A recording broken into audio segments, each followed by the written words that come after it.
I'll warn you now.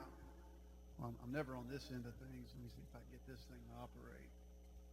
But I'm not the most eloquent speaker. I don't speak at all. I'm more the kind of behind-the-scenes guy. That's what I enjoy doing. And that's a lot of what I do with Caring To Love Ministries, volunteering over the years. It's been behind the scenes. I'm involved with the Life Radio program. And that's how I came involved with Caring To Love Ministries. A little background. When I was in high school, I worked for WQCK 92.7. Mike Sims did too. I guess through high school and college, when I was going to LSU, I was there about 5 years. And the opportunity came up. The guy that was doing the editing at the time, he was moving on to bigger and better things. So the opportunity came up. They needed somebody to edit the, at that time, Making a Difference for Life radio program, which was a 30-minute program that aired on Saturdays. So I took it. But I also grew up, my parents were really involved with the pro-life ministry.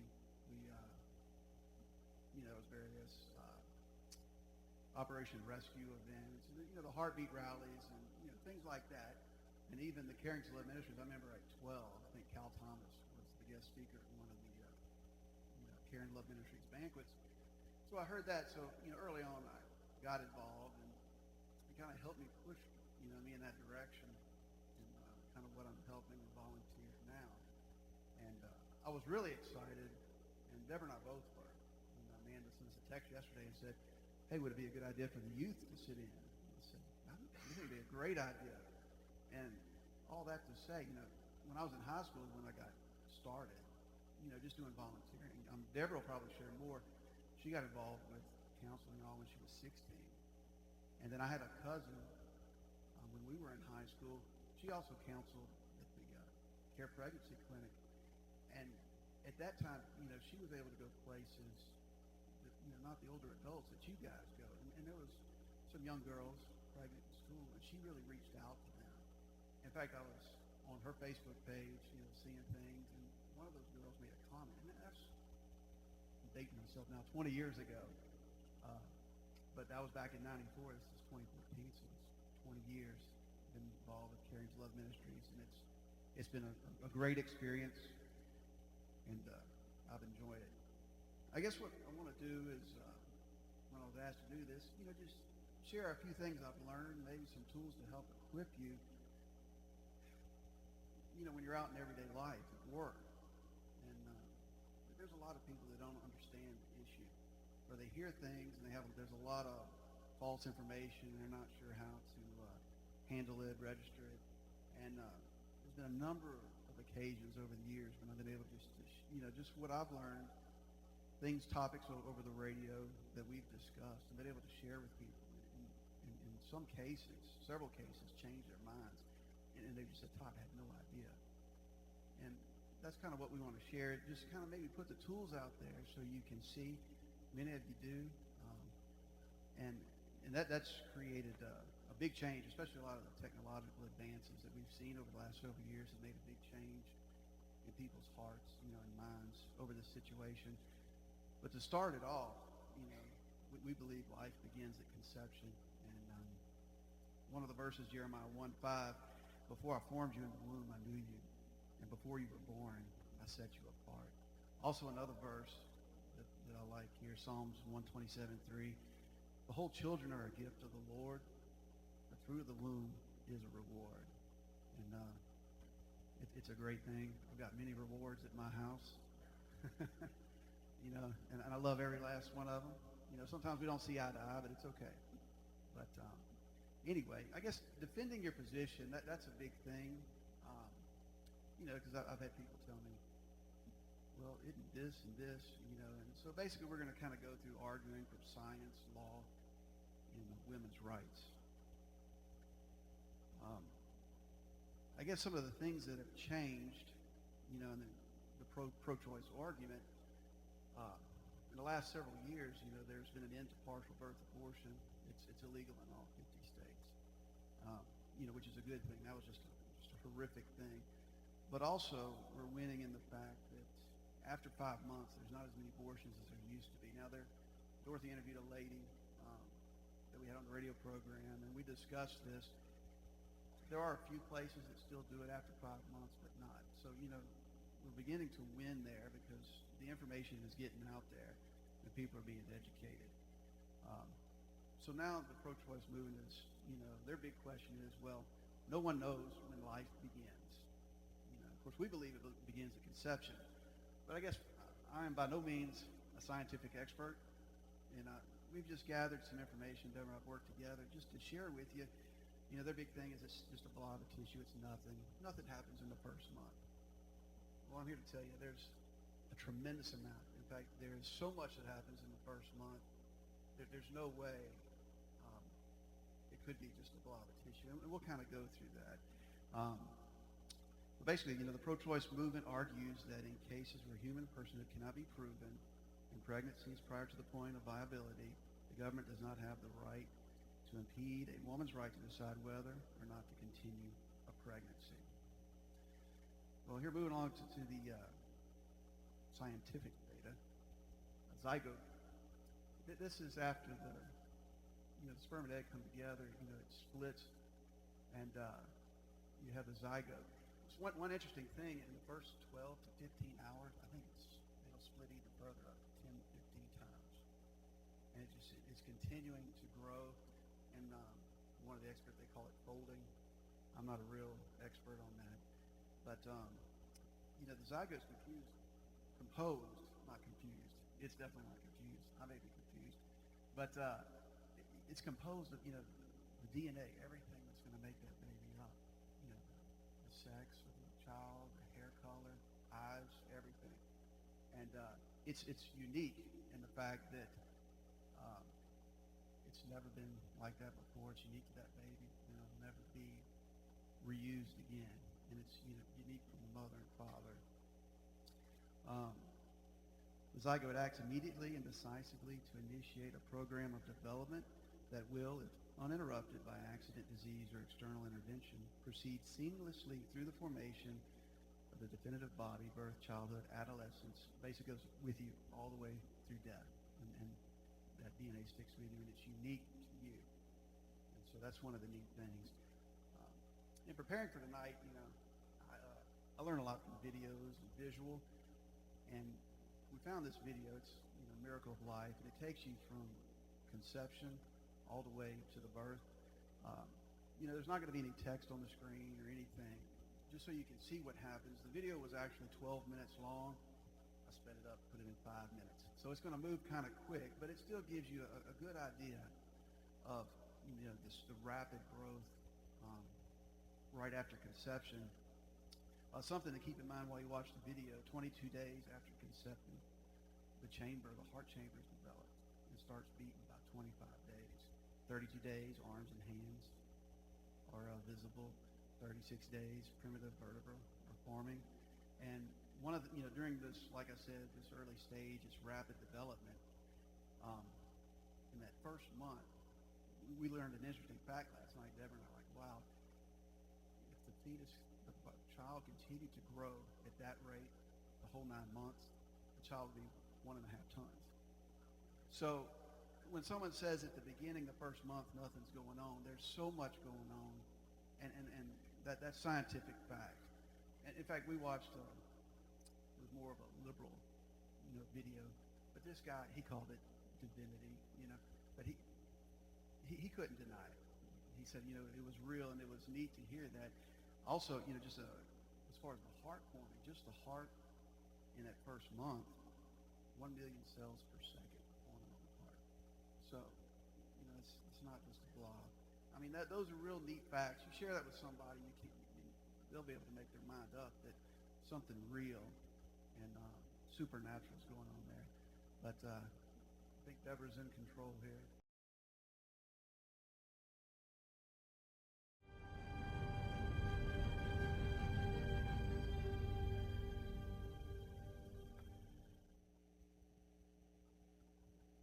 It's one of those great tools that you can use these days. And in fact, that one's posted on YouTube, so it's real easy to access. And in order to show somebody that needs to see it, it's kind of neat seeing the baby bounce. I don't think he bounces around quite that quickly. That's because I sped it up. But one interesting fact is the baby moves 50 times an hour, and that's essential for muscular and skeletal development. So it's one of those neat facts. But again, the scientific technologies, helping give a better understanding of what happens in the womb. But there's so much that they don't know. And again, I can't remember. It was a mathematician. I can't remember his name. But we watched this last night, and the mathematical models that they do to create some of this stuff, it's beyond human comprehension. In fact, one of the examples he uses, the capillaries at 9 months in the baby, there's 60,000 miles at birth, but you're only able to see 1 mile of it, so 59,999 miles that you can't see. And what he goes on to say, the complexity of that, it's beyond human comprehension and any mathematics that we've got today. And this comes from the guy that wrote the algorithms. He developed the algorithms and uses the data. There was another guy that developed the hardware for the MRI. This guy handled the mathematics of it. And, he's just blown away. So, even in the secular world, it's blown away like that. It's just not a simple piece of tissue. And that's what the world has thought. And this is one of those things that we can help change. I guess arguing from law, the pro-choice argument, a lot of times they say, outlawing abortion, well, you're just going to end up having back alley abortions again. Where the truth is, one interesting fact is veterinary clinics have a stricter clinic code they have to go by than abortion clinics, which is really horrific. I'm sure you've heard about the uncleanliness, and that there's been a number of cases through the news. I'm sure you've heard about it. But one of the interesting things, or one of the neat things that's been happening, I'm sure you've heard about it in Texas, it's invoking these stricter laws to where abortion clinics have to have these strict regulations just like medical clinics. And in doing that, they're not able to stay open. In fact, it was a record year last year. 87 abortion clinics closed in 2013 because they're not able to, meet up to those standards. And, so that's a victory, but still, we have to press on and move forward. We have interviewed Cheryl Solinger. She's with Operation Rescue, and this is just an example of a recent 911 call that came in, and it's getting some attention from Cleveland. I think we're going to play that now, and we'll discuss a little of that.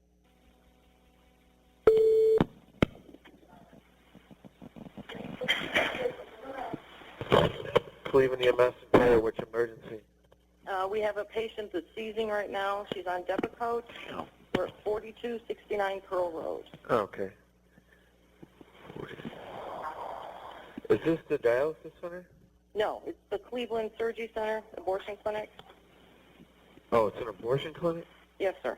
Okay. Is there a floor, It's floor the fourth, number or a room number? yes, 4th floor, room 411. Room 411. And you'll have to come to the back door. All right, go to back door. Mm-hmm.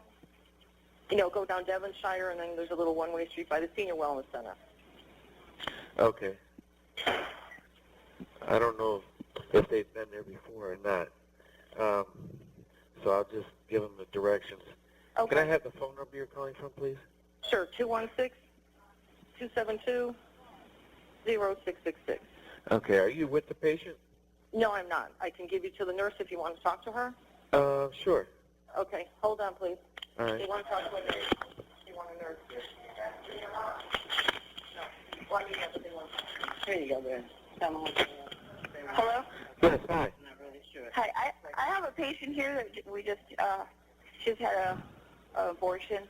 She has a seizure disorder.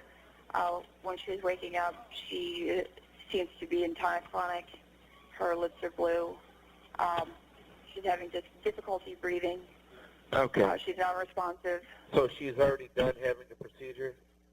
I think she's been having a seizure for a good 5 minutes here. Okay. How old is she? She's in her 30s. Okay. Is she awake right now? No, she's not responsive. She seems to be going back into seizures again. All right. 24. She's 24? Yeah. But she is breathing, right? Sporadically. Okay. I'm going to send them over there right now. Okay. Okay? All right. All right, thank you. All right. Bye. Bye.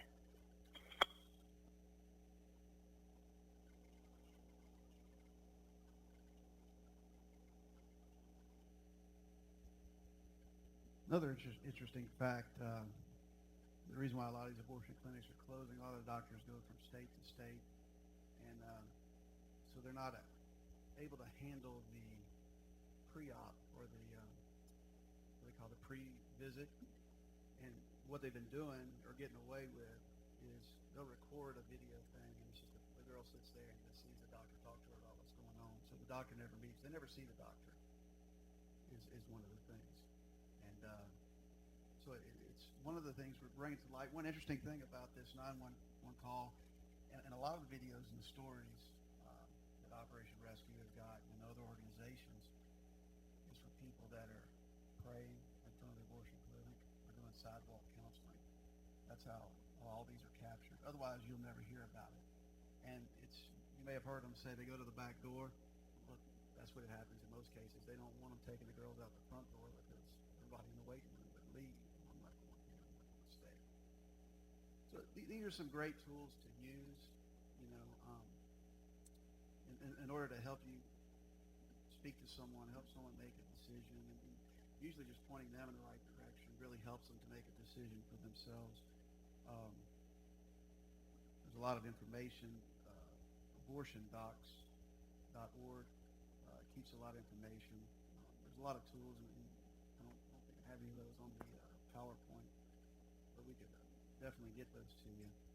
But I guess, getting ready for Deborah to come here, arguing women's rights. Women are starting to speak out, have been. How abortion was not an act of empowerment, but the result of abandonment, betrayal, desperation, and how it negatively affected their lives.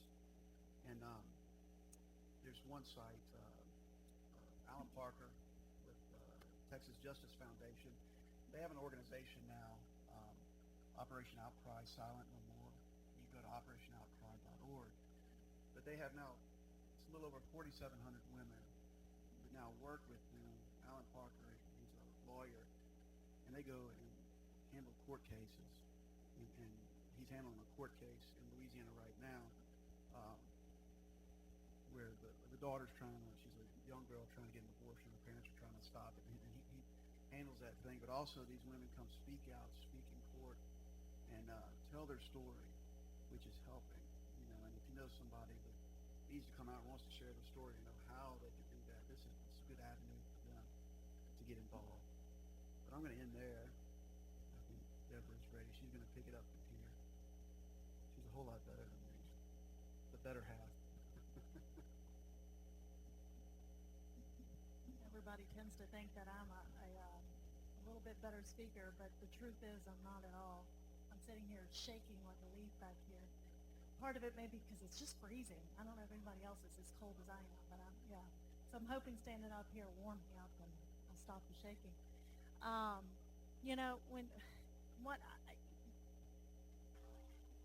The thought of so many people in the pro-choice industry that they try to get to deceive people basically into is that abortion is it's like you're going to a little outpatient surgery. You're going to have a wart removed, or maybe skin cancer burned off. It's not as serious. It's supposed to be a small thing. It's not a big deal. Nobody gets hurt. It's so forth. But it may not. It's not like cancer or major operations where thousands of people do die from it. But there are, as we know, 200 and something documented cases of women who have actually died from complications, specifically from the abortion they had. Many are not going to be documented because they go to the hospital after, and it's not listed as the reason for the death after the fact. But then on top of that, all of the the issues that women have after abortions that they have with their systems, never being able to have children again and such, perforating the uterus and having hemorrhaging, and all of this is very extremely common. In fact, it's being promoted. There was a video I watched put out by Planned Parenthood that they were basically saying chemical abortions are safe. There's no issues. And when I say chemical abortion, that's the pill. RU486, the morning after pill, Plan B. Any of these are generally considered to be safe. It's not a surgical, it's just a pill. You take it and your body expels it like a miscarriage. Okay? That's kind of the what's communicated. And what they don't, generally, the young ladies don't realize is the major issues, the pain, the intense pain that they're going to go through on their own while they're home by themselves. And how so many will need to go to the doctor but won't because they're embarrassed of what they did. And so the complications get worse and worse and worse. He mentioned some of the issues that we've had news stories. The abortion clinic that's open, we actually used to have 3 in Baton Rouge. We now only have 1, Delta's, and it actually closed down in 1998. I don't know if anybody saw the footage that was on WAFB. I mean, horrific. Rusty, blood-stained tools out on, just using from, and it was like going to a butcher shop. That's what it looked like in the pictures that they took. And you look at what the government did after this exposure, nothing. They got closed down for a short amount of time, but then they reopened within, I want to say, a few months. Okay, there's been continual complaints. I think it was in 2011. That's fairly recent. I mean, it's not like it was yesterday, but the abortion doctor walked out of her room during the procedure. Ran out of surgical gloves.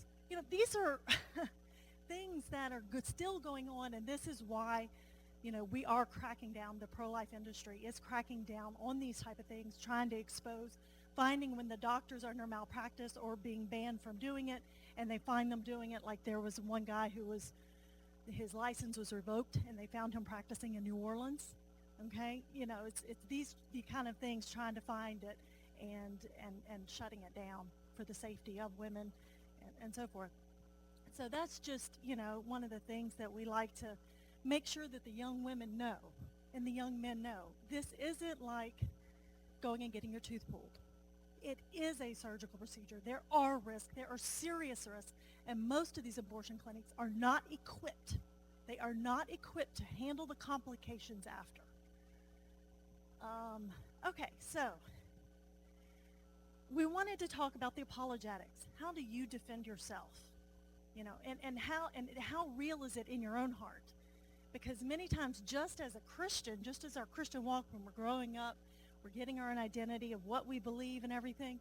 And if you don't have it firmly entrenched in yourself, then whenever you are having to defend that position, or you get older and you're now making your own decisions, well, you will waffle and not stick firm to something because you didn't make that decision. You didn't seek out the information, or you didn't know, and so you were able to be led astray. And so we wanted to make sure that you knew and you had a foundation of what to see on. But also we wanted people to see it's one thing to have it in here, to say it, to believe it. Yeah, I'm pro-life. Yeah, I believe that shouldn't happen. It's another thing to have the situation happen to you or someone you love, and now all of a sudden you're tempted with it. And who is it? Who is she? Who are the women who are going through this? And so understanding the women and what they're going through helps you be able to minister more effectively, and also to withstand the temptation of an easy out, or what would seem to be an easy out. Who is she? It's any woman from any ethnic, religious, any social, any educational background is vulnerable and can have a crisis pregnancy and is vulnerable. So when you think, oh, well, they're a Christian, my daughter would never choose to have an abortion because she was raised to believe that that's wrong. Don't believe it for a second, because these schools will ship them off to an abortion clinic faster than, and you may never know about it. A young girl wants to have an abortion, she can go do it. Okay, now I do think that there are laws that I'm not sure what the law is here. I should know this, and I should probably find this out. But I know that there's fights out in Louisiana on parental consent and stuff like that. But in many places, it's I don't think you have to have it. So next, okay, the next big thing is like, well, my daughter would never choose it. And I knew it was bad in the church. Just like we always say, divorce, it's just as bad in the church as it is in the world. The Alan Guttmacher Institute, now they're a secular organization. They do research for Planned Parenthood. Okay, so this is the world saying their research. They tell us that 43% of aborting women identify themselves as Protestant and 27% as Catholic. Okay, so if you combine those two together, 70% of all aborting women claim to be Christians. That's more than half. To me, that's worse than the world. That's not as bad as the world. That's worse than the world. Now, why is that? Why do you think that more women claim to be Christians and claim the name of Christ than are non-Christian? What would cause Christian women to be more susceptible to the temptation? One of the reasons is because now it's not as bad now, because people have woken up, people like Brother Dick, have come together in a community to support the pro-life. But for many years, it was a hush-hush. It was, something you didn't talk about from the pulpit. It was something you didn't deal with. It was shame, shame, shame, shame. And although it's still a sin and you still have to deal with the sexual sin, you also need to love the woman. And when you put the shame and the embarrassment, instead of having that shame and embarrassment, they hide it. And that's why Christians, because this is something that can be hidden. It's not like, if you're pregnant, there is no way to hide that if you go through the pregnancy, unless if you go away, which was one of the solutions back in the day, my grandmother's day. They would just send them off to a maternity home in another state. Then they'd come back from vacation, and they'd, be all normal. That was a solution back then instead of abortion. But as abortion became more prevalent, now it's just, well, I'm going to bring you to the abortion clinic so that nobody will know, because there is no way to hide a pregnancy, so, as there are many other embarrassing sins in the church. Okay, so next. So, how do you identify somebody who is abortion vulnerable? First off, is it unplanned? That's the number one thing. If it is unplanned, if they weren't trying to get pregnant, wanting a baby, I don't care what the situation, what circumstances they are abortion vulnerable. Because all it takes is one person persuading them that you need to take care of the problem, and they can be pressured into it. Okay, now there are some things that will increase vulnerability.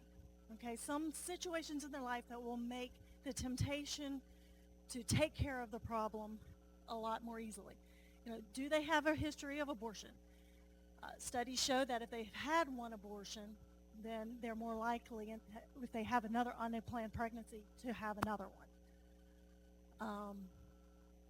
Are they unsure of the paternity? Do they know who the father is? Strict religious upbringing. That was number 3 on the list. Okay? Did they have a strict religious upbringing where these kind of things were not discussed, not talked about, and it was taboo, and it was the worst thing in the world that this happened? Are they a rape or an incest victim? They are poor. They don't have the financial resources to handle it. They are in some kind of educational plan. They're going to school, college, trade school, whatever it is, and they feel that a pregnancy would threaten that plan. The conception occurred as a result of an affair. The shame of getting caught, don't want your husband to find out. Are they taking some kind of medication that they fear would harm the fetus during, that is a major thing. Well, I'm on all this stuff, and I don't want a deformed baby. I don't want to, serious fetal anomaly. Are they having some kind of drug or alcohol abuse? Family member, significant other is in favor of abortion. If anyone at all is thinking that it would be a good idea, they are going to be vulnerable, even if they want the baby. Or if they're divorced or separated from their significant other, they're involved in an abusive relationship, or if they're having legal problems and issues. Okay? I met a young lady a couple weeks ago, and she has a 4-year-old, and ended up with pregnant again with another father, and she ended up choosing to go to a maternity home. Well, in this maternity home, they didn't allow you to bring other children with you. So she lost the custody of her 4-year-old. So now she's having to fight this father who is not a bad father, but not the best in her description, of course. But, she's having custody issues here because she didn't have her situation together and had to go to a maternity home. And so she gets pregnant again, and now she's got a 9-month-old.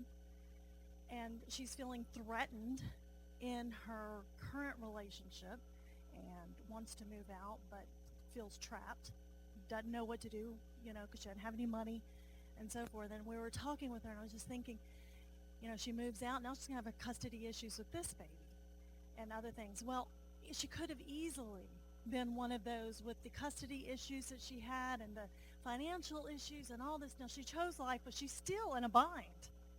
She's still in some major trouble. And so the road doesn't end there, and our help needs to continue helping them after. But these are the issues, let's say she did get pregnant again. Let's say there was another situation that came up, and she's having issues with the first, now the second one, and then she ends up pregnant again. What do you think she's going to think in her mind, even though she's pro-life? I can't afford another issue, okay? Next, Todd. So, how do we respond? How are we as Christians supposed to help these young ladies? Our first reaction is crucial. Mother and father, your first reaction is crucial. Sister and brother, your first reaction is crucial. If your first reaction is, oh my God, I cannot believe you did that, or yelling and screaming, or how dare you, or what a stupid idiot person you are, if those are the words that come out of your mouth instead of, it will be okay. We will work through this. I am here for you. I love you. We will take care of this obstacle. Your life is not over. You can still go to school. We'll help you stay on your feet and move forward. That makes a huge difference in the plans that she makes and moves forward in. So she wants someone who's going to care. Now I've got a pretty little, what do they call this, an anagram or something? Acrostic, thank you. I never can remember the big language words. Anyway, so first, Christ-like humility. 1 Peter 5 and 6, all of you clothe yourselves with humility towards one another. For God is opposed to the proud, but gives grace to the humble. Humble yourselves, therefore, under the mighty hand of God, that he may exalt you in proper time. The first thing you need to remember is humility. It could be anybody. I would never do that. That would never be me.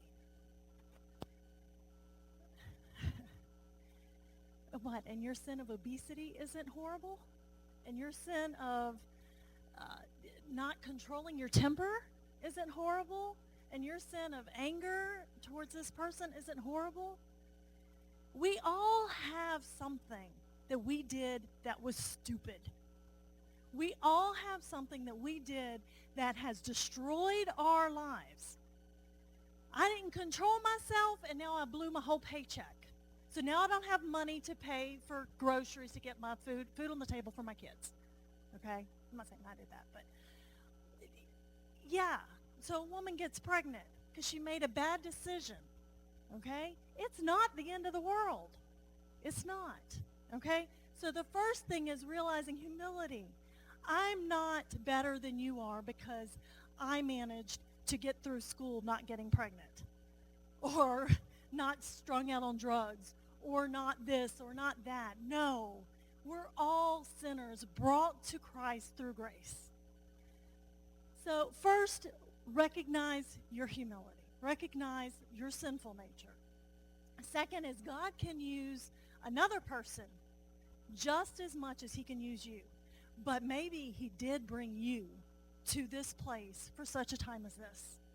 So be ready and be humble, and that will make a difference in her life. Jesus, go back, Todd. I'm sorry. What? You went too fast. Jesus was humble, and he never pushed himself on anyone. That's the other thing. People, when they know they've made a mistake, yes, maybe they need to be confronted, but especially if it's a life-altering mistake and they know that they are going to have some major issues to deal with and they're already beating themselves up, they don't need somebody else to beat them up. They don't need somebody else to push themselves and be obnoxious about it. You know, in fact, when you read the scriptures, who was Jesus obnoxious with? The religious people, the leaders. With the sinners, he was gentle, he was compassionate, he was there for them. Okay, now you can go for it. So next, our A is the ability to love unconditionally. Love bears all things, believes all things, hopes all things, and endures all things. That means we affirm and care for that person apart from their lifestyle, no matter what they do. Now, any parent, and I do thank God that I haven't had to make this choice yet, but any parent that has children that have, you know, gone the other way, although, I mean, I have had people in my life. I mean, I have an ex-husband that has way gone off. And yes, I still love him in the Lord. Now, it's not the same romantic love as I have for Todd now. But do you understand? I still pray. I still love him. That relationship is not gone, even though he decided to do all kinds of stuff. Okay? So, you know, it's no matter what they do, we still love them. Now, it may disappoint us. It may hurt us. Because, yes, that's the biggest thing that a lot of teenagers don't realize is that parents go through as much parental peer pressure as teenagers do. In fact, it's sometimes harder and worse. It's the bragging rights of my kid's perfect, my kid's the head football person, or my kid's doing great in this, but if your kid's the screw up, everybody knows it and looks down on you. And so parents have to deal with a whole lot of peer pressure, and it doesn't end in high school. I'm sure everybody knows and remembers that. But so we don't want to condone their sinful behavior, but we accept her in spite of it. Okay? So yes, you can let them know, yeah, I'm disappointed that this happened. I'm disappointed that you didn't make a wiser choice, but I love you and I'm with you and I'm going to help you through this. Okay? You value her as an individual. Only if you love her in this way are you in a position to confront her with her sin. Now, I do want to point this out. When somebody's in a crisis, that is never the time to confront sin. I don't care what kind of crisis it is. You help them through the crisis, and then you confront the sin, okay? But you don't confront sin and start, lecturing them when they're in a crisis, because it's going to go boom, boom. It's not going to come in. They're not going to be receptive. You're just casting your pearls, onto rocky, your seed onto rocky ground. Okay, pearls before swine now. Seed, I like seeds on rocky ground better. Okay, real and genuine. Matthew 23:5. They do all their deeds to be seen by others. This was Jesus was talking about the Pharisees and the Sadducees. Romans 12:9. Let love be without hypocrisy. Abhor what is evil and cling to what is good. The biggest thing here with real and genuine, the world can see a hypocrite from a mile away. And you come up to someone and you start confronting their sin, and they see this other thing that's a mile long, like Jesus said, don't go and tell someone to take the speck out of their eye when you have a plank in yours. It's being real and genuine is extremely important. And not only that, but you need to be able to be vulnerable yourself. In our day and age, to protect ourselves, we do wear masks, because we don't want to reveal ourselves and open ourselves up to a whole bunch of hurt. You open yourself up, you help, you're honest, you do all this, and then they go and do something to hurt you, and so it makes it harder and harder to keep that open heart. And people get jaded and hard and bitter, and that's how that all happens. But it's important that if we're going to love and we're going to effectively minister, you've got to be vulnerable. You've got to be able to let people see the real you. It's refusing to hide behind phony piety or textbook cliches, or, you've got to be sensitive to her problems. You've got to be able to empathize, to really see where she's coming from and understand her, and not just say, oh, yeah, okay, I see your problem, and it's not just, but you could do this and this and this. Well, it's a lot harder to do this, and this. It's, you can say it real easy, but to step out and to say, okay, I'm going to move out. I have no money. I make $8 an hour. How am I going to afford to feed my 4-year-old and my 9-month-old? Okay? And, yeah, he hasn't hit me yet, but he's threatening to. But, it's kind of like, it's one of those things of, what do you do? It's hard to make that decision. It's like, some of us women go, why did you take that? Why do you, and it's like, no, being real and genuine, see where she's at and help her move forward or whatever the situation is. So only in a context of trust and openness. Somebody's not going to open up to you if they don't feel like you're being open with them. Okay, next, Todd. So empathy and compassion. While he was still a long way off, this is the prodigal son, the father ran to him because he was compassionate. Jesus identified with people in order to alleviate their suffering. Proverbs teaches sensitivity. It's like one who takes off garments on a cold day, or pouring soda.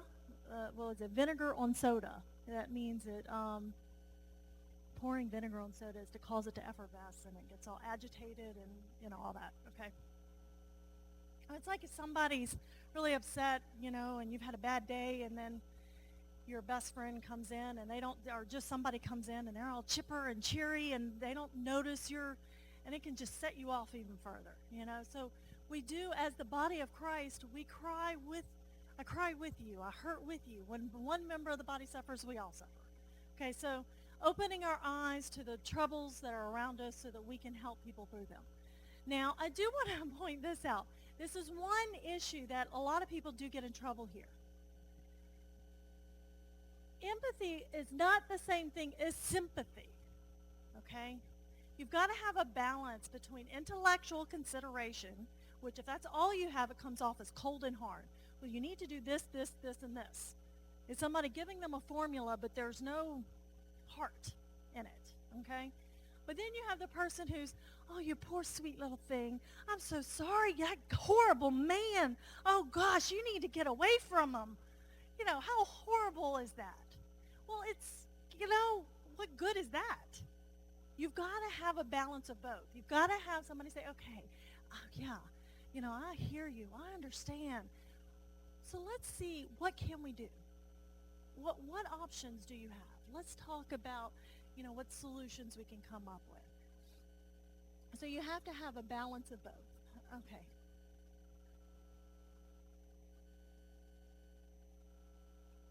And the last thing I want to go, there's two more actually. So the first thing is, I thought this was the last slide. Did we skip one? No? Okay, good. That's fine. Okay, so how do we approach her? Okay, so really there are two, and I wanted to bring this out because this is really important. There are two types of women who, when they get pregnant, we have two terms. We have abortion vulnerable, which is any woman who's having an unplanned pregnancy. Okay, she's vulnerable to be tempted into that, and with the right conditions, she could end up at the abortion clinic. Okay. Then you have abortion determined women. Those are women like when at the clinic they call us and they say, how much is an abortion? Can I get one next week? And believe me, we get them every day. People call us thinking we're an abortion clinic, and they say, how much is an abortion? Can I get one next week? Or can I get the ultrasound? And then they want to bring it to the ultrasound, to the abortion clinic so that they have it's cheaper and it can move it along faster. So when you have an abortion-determined woman, if you come in contact with someone who's set her mind, by all means, you talk to her about her. You talk to her about her situation, her crisis. You don't talk about the baby yet, because to that woman, the baby is the enemy. Okay? You've got to deal with the crisis or make it about her before you can talk to the woman about, now if nothing else helps, then yes, you talk to her about fetal development and all that kind of stuff. Now, for an abortion vulnerable woman, she's looking for someone to talk her out of it. She's looking for someone to help her through it. Someone who say, I will help you. That's what she wants. She wants somebody to say, I'm with you, I'm going to stand by you, I'm going to help you through this, or this is why you shouldn't do it, and so forth, okay? And so showing her information about the baby and so forth. So I just wanted to throw that out, is if you ever do run across someone who's determined she's going to have an abortion, do not come off talking about the baby first off. You talk about her, okay? And then you can talk about the baby. And last, we had talked about, what are you willing to do? I almost put, are you ready to get your hands dirty? But I didn't really like that. Are you ready to help? It's more than just words. It's, oh yeah, you're pregnant. Oh, that's awful, or whatever. But what can you do to help? Now, you may not be able to do training to become a counselor. I understand that. But maybe you can actually, if you notice symptoms of a woman, like young ladies in high school, if you all of a sudden start noticing your girlfriend is throwing up every morning, you talk to her. You say, is everything okay? You pull her aside. Do you see what I'm saying, though? There are symptoms. Everybody knows the symptoms of pregnancy. If you notice somebody is moodier than usual, or you notice somebody's complaining of backaches a lot, or something, just as a good friend, period. I mean, you're going to say, hey, is everything okay? Give them an opening to talk, and then be willing to speak the truth in love. Don't shy away because you think that they're going to get angry at you, because what they want is someone who's going to be there for them and help them, okay? They want somebody who's going to be there beside them. But, what can you do? Maybe you don't have money to give.